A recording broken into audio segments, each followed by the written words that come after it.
नमस्कार दोस्तों, मेरा नाम है सोनू और आप देख रहे हो हमारा हिंदी यूट्यूब चैनल हिटसन। तो आज का जो हमारा वीडियो है इसमें हम जानेंगे कि जब आप आईटीआई करते हो और आईटीआई करने के बाद जब अप्रेंटिसशिप के लिए जाते हो तो वहाँ पे आपको दो ऑप्शन देखने को मिलते हैं, ऑप्शनल ट्रेड और डेजिग्नेटेड ट्रेड। ठीक है, इनका क्या मतलब होता है, इन शब्दों को मैं यहाँ पे इस वीडियो में एक्सप्लेन करने की कोशिश करूँगा। तो यहाँ पे आप देख सकते हो मैंने apprenticeshipindia.gov.in की साइट ओपन करके रखी, यानी कि जहाँ पे आप अप्रेंटिसशिप के लिए अप्लाई करते हो, रजिस्ट्रेशन करते हो, ये वो साइट है। ठीक है, यहाँ पे आने के बाद जब मैं अप्रेंटिसशिप अपॉर्चुनिटी पर क्लिक करता हूँ तो ये वाला पेज ओपन होता है। यहाँ पे सेलेक्ट कोर्स टाइप, जैसे मैं यहाँ पे क्लिक करता हूँ यहाँ पे दो ऑप्शन देखने को मिलेंगे, ऑप्शनल और डेजिग्नेटेड। इन्हीं के बारे में ये वीडियो है। तो सबसे पहले इनकी डेफिनेशन जान लेते हैं, इनका क्या मतलब है। तो मैंने यहाँ पे एक दूसरा पेज ओपन कर लिया जो कि डीजीटी साइट का ही है। ठीक है, घबराइएगा नहीं, गवर्नमेंट साइट है। उसके बाद है यहाँ पे लिखा हुआ है field of apprenticeship training. Apprenticeship की जो फील्ड होती है, कैटेगरी है, वो कौन कौन सी हैं। तो दो तरह के ऑप्शन होते हैं, यानी कि दो तरह की ट्रेड होती हैं। एक होती है डेजिग्नेटेड ट्रेड, दूसरी होती है ऑप्शनल ट्रेड। ये सिर्फ अप्रेंटिसशिप के दौरान ही मान्य होती हैं। ठीक है, तो यहाँ पे डेजिग्नेटेड का मतलब है, designated trade means that any trade or occupation as notified by the government, यानी कि जिस ट्रेड के बारे में सरकार के द्वारा नोटिफाइड किया जाता है, यानी कि जिन ट्रेड के बारे में, जिन कोर्सेज के बारे में सरकार बताती है, वो डेजिग्नेटेड ट्रेड है। Optional trade means any trade or occupation decided by an employer or establishment, यानी कि ऑप्शनल ट्रेड वो होती हैं जिनके द्वारा किसी एम्प्लॉयर या फिर एस्टेब्लिशमेंट यानी कि किसी कंपनी के द्वारा बताया जाता है। तो ये तो था इनके नाम में अंतर। अब मैं आपको प्रैक्टिकली दिखा देता हूँ कि इन दोनों में क्या डिफरेंस है। तो यहाँ पे मैं एक नया पेज ओपन करूँगा, तो जिसमें आप देखोगे यहाँ पे ये डीजीटी का ही पेज है, मतलब उसी साइट का है लेकिन कोई दूसरा पेज है। तो optional trade under the apprenticeship act 1961, यहाँ पे सबसे पहले ऑप्शनल ट्रेड की लिस्ट दी गई है।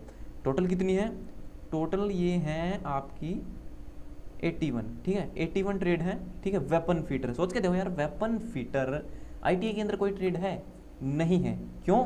क्योंकि ये एक ऑप्शनल ट्रेड के अंतर्गत आता है। मैंने आपको बताया था कि ऑप्शनल ट्रेड वो होती है, ठीक है, जो प्राइवेट इंडस्ट्री, किसी एस्टेब्लिशमेंट, किसी कंपनी के द्वारा प्रोवाइड की गई होती हैं। लेकिन आईटीआई के अंदर वेपन से रिलेटेड तो कोई कोर्स होता ही नहीं है। ठीक है, जिसमें आपको गन्स वगैरह बनानी सिखाई जाए। ठीक है, आईटीआई के अंदर आपका फीटर होता है लेकिन वेपन फीटर नहीं होता है। तो यहाँ पे क्या बात आपको समझ में आएगी, अगर आपने आईटीआई में फीटर ट्रेड से, यानी कि फीटर मैकेनिकल, ठीक है, जो फीटर होता है, फीटर ट्रेड से आईटीआई किया है, तो आप यहाँ पर भी इस वेपन फीटर में भी अप्लाई कर सकते हो। क्यों? क्योंकि इस कंपनी के अंदर जा करके आपको वेपन फीटर के बारे में अलग से सिखाया जाएगा। ठीक है, समझ में आया कुछ? मतलब आपने आईटीआई तो किया फीटर से, लेकिन वेपन फीटर से आपने अप्रेंटिसशिप किया, यानी कि ये कोर्स, ये ट्रेड इस कंपनी के अंदर ही मान्य है, इससे बाहर इस ट्रेड की कोई डिमांड नहीं है। ठीक है, इस तरह की जो कोर्सेज और इस तरह की जो ट्रेड होती है, उनका फ़ायदा ये होता है कि अगर आप इन कंपनियों में जा करके इस तरह के जो है ट्रेड, जो ऑप्शनल ट्रेड है, उनसे आईटीआई अप्रेंटिसशिप करते हो, तो अप्रेंटिसशिप करने के बाद 90% चांसेस होते हैं, बहुत ज़्यादा चांस होते हैं कि आपको इन्हीं कंपनियों के अंदर जॉब भी मिल जाती है। ठीक है, ये होता है ऑप्शनल ट्रेड का फ़ायदा।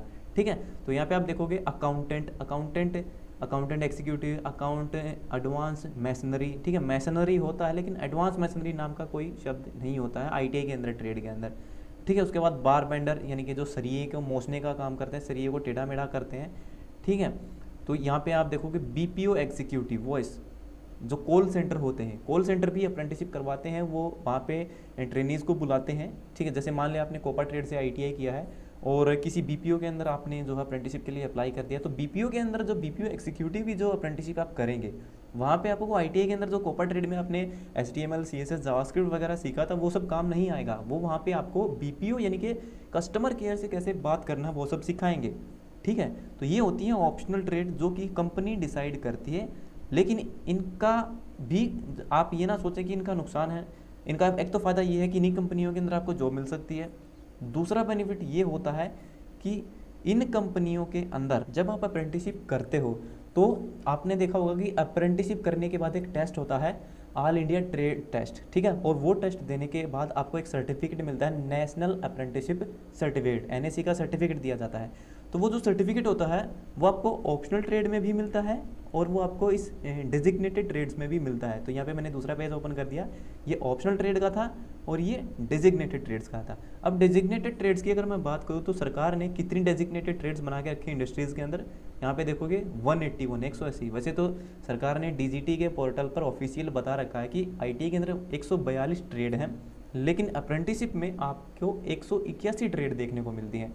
वो इसलिए क्योंकि कुछ ट्रेड ऐसी होती हैं, जैसे कि अभी फीटर की बारे में मैंने आपको बताया था कि फीटर से आप ITI करते हो तो आप प्लम्बर की जॉब भी कर सकते हो, फीटर से ITI कर सकते हो तो प्लम्बर फीटर की जॉब कर सकते हो, क्योंकि काफ़ी सारी कंपनियों में पाइपों से बनने वाले पानी के, जैसे कि मान लीजिए किसी कंपनी, कोई कंपनी वॉश बेसिन बनाती है तो वो फीटर यानी कि असेंबल करने का काम जो है वो प्लम्बर भी कर सकता है और फीटर भी कर सकता है। ठीक है, तो कुछ ट्रेड ऐसी होती हैं जो आप ITI से करते हो, उनसे जो है आप अलग अलग सेक्टर के अंदर, ठीक है, जा करके अप्रेंटिसशिप कर सकते हो। जैसे अभी आपने देखा था कि फिटर, इस फिटर की अगर मैं बात करूँ तो फिटर वेपन में भी होता है, फिटर जो है आपका प्लम्बर भी होता है, इसके अलावा मरीन फिटर भी होता है, जो पानी का जहाज होता है उसके अंदर जो इंजन होता है उसको देखरेख का काम भी एक फिटर का ही होता है। ठीक है, तो फिटर करने के बाद बहुत सारे ऑप्शन होते हैं, सिर्फ फिटर से नहीं, बहुत सारी जो अलग अलग ट्रेड होते हैं उनके अलग अलग ऑप्शन होते हैं। उसके बाद मैंने यहाँ पे अभी आपको बताया था BPO के अंदर, कॉल सेंटर के अंदर काम करने के लिए आपको कौन सी ट्रेड वाले जा सकते हैं, कोपा वाले भी जा सकते हैं, स्टेनो वाले भी जा सकते हैं। ठीक है, स्टेनो हिंदी से किया, इंग्लिश से किया, कोई फ़र्क नहीं पड़ता। अगर आपने किसी पर्टिकुलर कंप्यूटर की ट्रेड से किया है तो आप इन ट्रेड्स के अंदर जो है अप्रेंटिसशिप कर सकते हैं। तो ये तो थी आपकी ट्रेड्स की लिस्ट।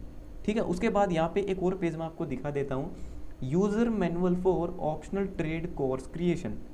ठीक है ना, तो सरकार तो अपनी मर्जी से बना देती है कि भैया ये जो है जो डेजिग्नेटेड ट्रेड्स हैं, लेकिन यहाँ पे ऑप्शनल ट्रेड का यूज़र मैनुअल दिया गया है। अगर कोई कंपनी, ठीक है, अगर कोई कंपनी ऑप्शनल ट्रेड का नया कोर्स लॉन्च करना चाहती है, कोई कंपनी बता दे कि आइए आप हमारे पास और हम आपको ये अप्रेंटिसशिप का कोर्स करवाएंगे, ठीक है, तो उसको इस यूज़र मैनुअल को मानना होगा। इसमें इंट्रोडक्शन दिया गया, कोर्स के बारे में जानकारी दी गई है। उसके बाद क्रिएशन द कोर्स, सबसे पहले आपको कोर्स बनाना होगा, सबमिट फॉर अप्रूवल, इस ये अप्रेंटिसशिप जो इंडिया की साइट है इस पर आकर के आपको जो है ये कोर्स बताना होगा कि हमारा कोर्स है, सारी जानकारी बतानी होगी। उसके बाद जो अप्रेंटिसशिप का जो डिपार्टमेंट है, जो NAPS डिपार्टमेंट है, वो आपके कोर्स को चेक करेगा।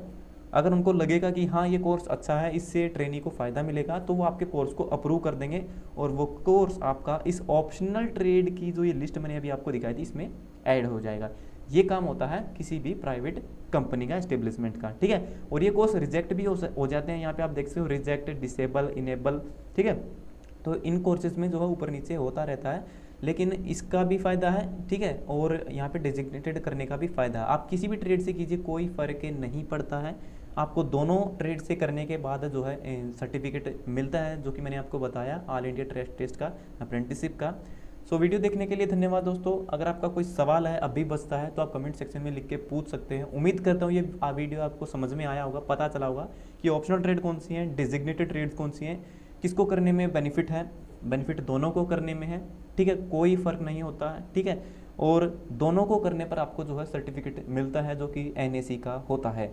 ठीक है, सो मिलते हैं हमारी अगली वीडियो में, तब तक के लिए नमस्कार।